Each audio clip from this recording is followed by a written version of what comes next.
I'm about to take you into a very special conversation. It's a moment from my Do the New You Mindset Masterclass.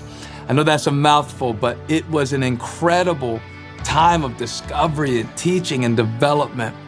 I got together with my friend Brendon Burchard, #1 New York Times bestselling author, high performance coach, amazing, brilliant mind. And we talked about the 6 mindsets from my book, Do the New You, in detail, like the nitty gritty of it. How do I bring these mindsets into my life? And I'm gonna share with you a section of that conversation today right here. And if you'd like access to the entire masterclass, all you gotta do is go to dothenewyou.com, get the book, and you'll unlock the entire library. This is gonna be a resource to help you. I can't wait to share it with you. And in the meantime, go to dothenewyou.com and you'll get them all. Now enjoy this moment. This is one of our favorites. We have so many misconceptions about what God needs to use to bless us or what we need to move forward, right? Like, okay, I need a team, someone might say, and then I will start this thing. Or I need somebody to come along and support me or back me or finance me, or I need this perfect church, or we get all this list of what we think we need for God to do it, right? And so we're holding on to that. Don't you think that a lot of what keeps us from moving forward is what we won't let go of? Our idea of how it should be, our idea of the way we thought God was gonna make. I thought I'd be married and I'm 25 and I was planning to get married at 22. Well, that's the way I thought God was gonna make. So I love what you said, like not only what God did in the past, but what I thought he was supposed to do. Right. And now I can't go forward. So let's have a little therapeutic coaching. I know you're not an IST, a psychologist or a nutritionist, I know that you're a coach. So let's coach somebody in faith who won't let go of something that they thought was supposed to happen in order to go forward into the way God is making they can't even see right now. Yeah. I think too often our vision becomes myopic on what was, and we're operating from here. What we should be operating from is our potential and into our future and the best of who we are. And so I always tell people, never limit your vision for who you can be based on your past stories or your current circumstances. Because every great successful person, there was that part of their story where they were broke, down and out, struggling, and they just didn't choose to live there. They choose to work through it because they believed something good would happen. And so I think the first part is going, where is your vision and where are you operating from? Are you operating from the past time zone or the current struggle time zone? Or are you living into and being the best of who you can be for the future you, which is what your book is about. Yeah. And that's really powerful. So where are you operating and where's your vision? And then we also have to set up these rhythms in our life where we choose to release the tension and the disappointment. I love that. Rhythms where we choose to release our tension and disappointment. So it's what are your rhythms of release? Write that down in the comments. Rhythms of release. Yeah, because what happens is, inevitably stuff builds up and we get disappointed, we get angry, we get hurt. And if we never release that, it's like a pressure cooker. And one day it will release, and it will release in a pipe burst. It will release in an inappropriate way for people. That's why therapy is so powerful. You go every week, or you talk to a coach, you talk to them every week. It's a place that you go to release your thoughts and your concepts and your frustrations and your plans. But it can't just be releasing. It has to be what I always call, you release the tension of that and you set the intention for what's next. So I'm somebody, I have to do this every hour. I'm easily distracted. I'm so enthusiastic. I want to do this, I want to do this, I want to do this. And I know this about myself. So every hour, no matter what's happening, when I'm working at my desk, every hour, a little timer goes off. I have it next to my computer, press it, start, 55 minutes, stops. And I push back, close my eyes, and I just start breathing and I release the tension in my body. And I just repeat this little mantra to myself: release, release, release, release. And I might only do this for 2, 4, 5 minutes. Just release, release, trying to release all thoughts, all feelings, all emotions, and tension in my body. Once I feel like I'm in a good place, open my eyes and I ask, okay, what's my intention for this next hour? And I learned that in helping a lot of people through grief and trauma. Sometimes we think our vision has to be this huge new thing. But when you're really struggling, what's the intention for the next hour? You know what? I'm gonna go pick up the kids and I'm gonna share some love with them. That's the intention for the next hour. Yeah. But I don't wanna go pick up the kids carrying all that stuff. So I always say, before every significant interaction with somebody, if you can just release the tension. I teach people all the time, if you're the one who goes to work and you come home to your partner, your spouse, or the kids, when you pull up to the house, tell you what, put the chair back, close your eyes, do a release meditation for about 5 minutes and say, what's my intention? Oh, my intention is go be a good dad, go be a good mom, go be a good provider, go be a good servant, whatever it is. And these little moments that you're just releasing all this frustration and this tension, because people carry a lot of tension and they get lost in the tension. Unless you release that, you can use the metaphor of releasing baggage, but I don't like that metaphor as much, but it's just releasing the tension and setting an intention. It's a constant recalibration into the future and into your faith.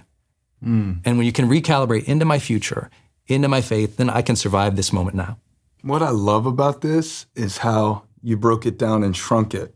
Because sometimes when we talk about letting go of the past, moving forward into the future, which is a lot of what this mindset is about, with God, there's always a way, and by faith I will find it. We set that finder so far out in the future. 5 years from now, I want to be here. And sometimes what we really need to release happened 5 minutes ago, not 5 years ago. And I love that you used the word rhythm, because I like music so much that I thought, well, that's brilliant, because I've thought of letting go of what was as something I do maybe once, like, I let it go, God. How they hurt me, I let it go, God. But when you put it in the term of a rhythm, that's not a rhythm unless I do that, right, that.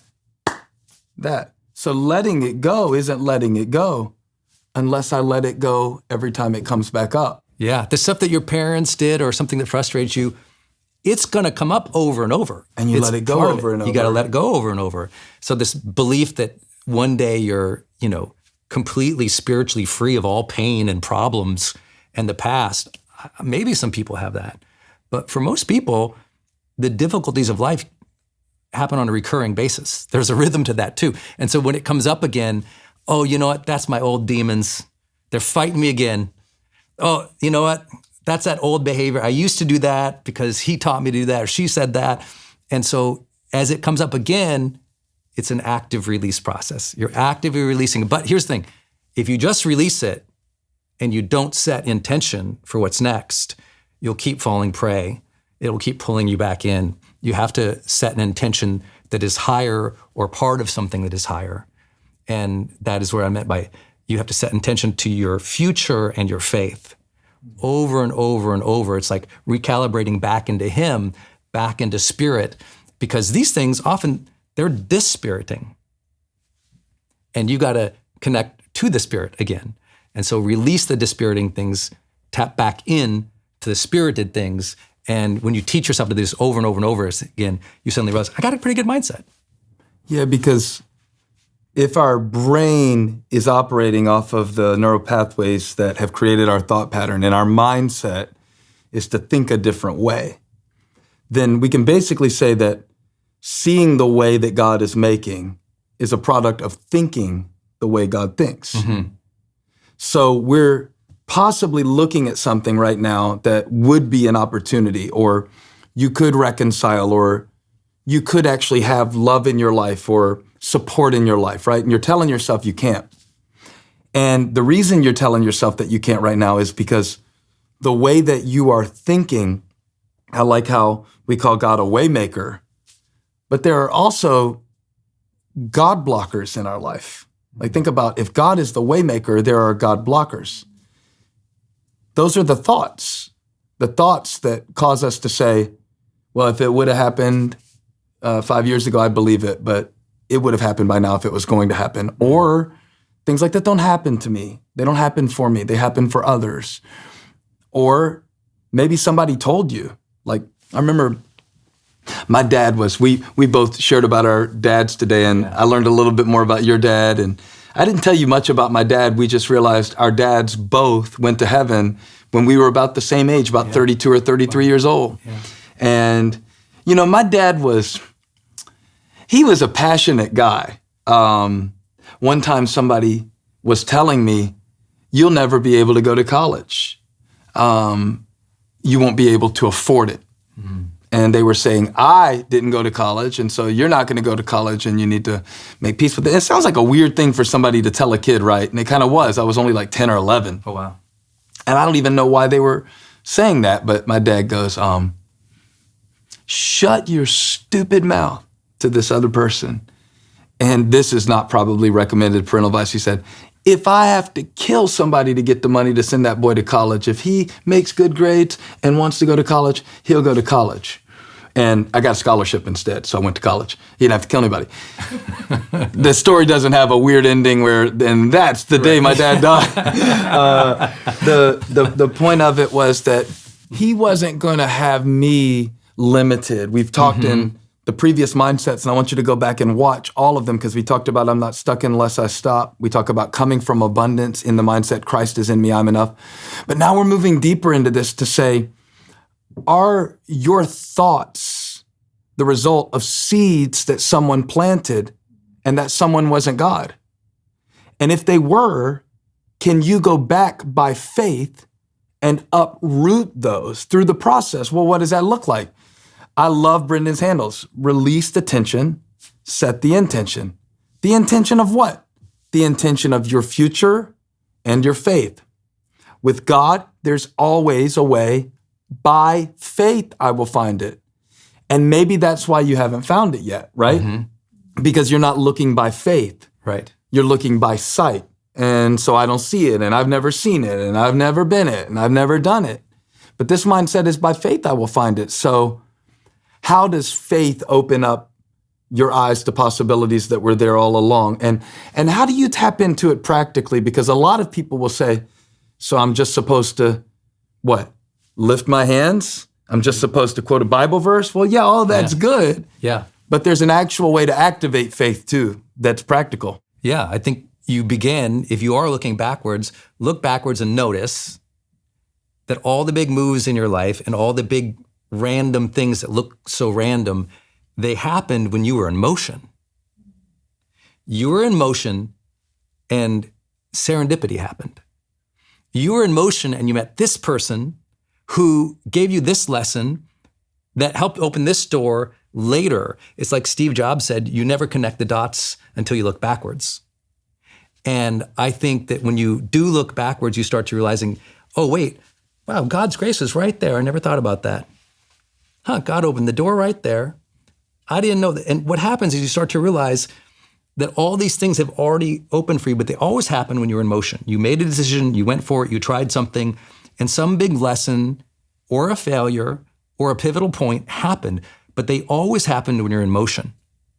And so when you trust in that, you say, interesting, doors, looking backwards, I can see doors open when I was in motion. Let me get in motion now because I want new doors to open. I want new doors to open for me, so I have to be in motion. I have this belief, I have this desire, I have this dream, move. Yeah. And you write so eloquently about this in the book. It's like, move. Because when you move, the doors are open or you're gonna blast through them and discover something. But for the most often, I think that what people discover is, wow, when I get in motion, amazing things start happening. Yeah. These random people come into my life. Yeah. That's when I met my wife, or that's when I met this business partner, or that's when I got that first sale that led to this sale, and they can start connect that forward again with that trust and that faith. That will happen again. I think coming from that standpoint, it's like, it's evidence-based. There's a lot of evidence that great things happen when you're in motion, and a lot of things when you're stopping yourself, fearing yourself, laying on the couch week after week in self-pity. There wasn't none of that happening. None was happening. You were in the 17th bag of Cheetos, nothing happened. But when you got in motion, you got tired of sitting around and you tried something opened. So I think first stepping into that truth. Even the smallest motion. Small motion, get out of the house today. Yeah. Get the shower today. I Go didn't ask tell for you help this today. story, but I'll give it to you now. And maybe I've shared it publicly, but I don't think that I have. I feel like I should, though. When it was time for me to write this book, and I felt like you're either going to do this now and write this, because the message was coming alive in me, but I had become pretty discouraged about the writing process. You know, going from the spoken word, which I'm more comfortable with and I have a lot of muscle memory with, to the written word. And the way I would judge it, and I would think, this is not very literary. So everything in me was telling me, you're not an author. You know, back to the identity, Christ is in me, I am enough, arguing for your limitations. All of these mindsets build on each other, right? Yeah. Which is really why I want you to share every session and read the book. But the book actually was completely stalled out in my mind. I tried to write another book. And I remember the day that I had a blank afternoon on my calendar, and something told me that today was the day to set the book in motion. And when you said motion, something jumped in me, because I wanted to say this for the person who is like, I know that there's something that God has put out in front of me in my future, but I am completely paralyzed by what I feel. And here's what I did that day. I went in my closet. I put on a suit. I never wear suits, but I put on a suit. And I drove to my office. And I called my literary agent. And I stood there in a suit, not on a Zoom call, a phone call. So why am I wearing a suit? To set it in motion. Uh-huh. It was my way of saying to myself, I mean business. And this wasn't when I was 23 just starting out in ministry. This is recently that I had to do this for myself. Yes. To let myself know we mean business. And the series of meetings that were set up on that day, standing there, in a suit that was, by the way, a little too tight because I hadn't put it on in a couple of years. And as the suit squeezed the blood out of me, the faith began to flow. And one of the reasons that the book is here today is because, like I said, instead of sitting and waiting for God to deliver a way or make it obvious, I chose motion. Mm-hmm. And I think set it in motion is a great thing to add to this mindset. It's not just the mindset, but it's setting that mindset in motion, that even the smallest step of putting on a suit, even the smallest step of setting up a call, even the smallest step of flushing it and telling somebody to ask you about that addiction and asking somebody to check in on you. Did you set up the meeting with the therapist that you've been saying you're going to do? Whatever that move is, a lot of times I think the paralysis of the entire path blocks us from the next step. Yes. Because if I'm looking that far out to see, well, God's going to make a way, and then it's going to lead to this and this and this and this, we are essentially trying to calculate the next 5 ways that God is going to make, when all we really need to do is step through the door that's open right in front of us. I hope you enjoyed that. I hope you took a page of notes, and there's so much more available. Go to dothenewYou.com right now. Let me know your takeaway. Can't wait to see you soon.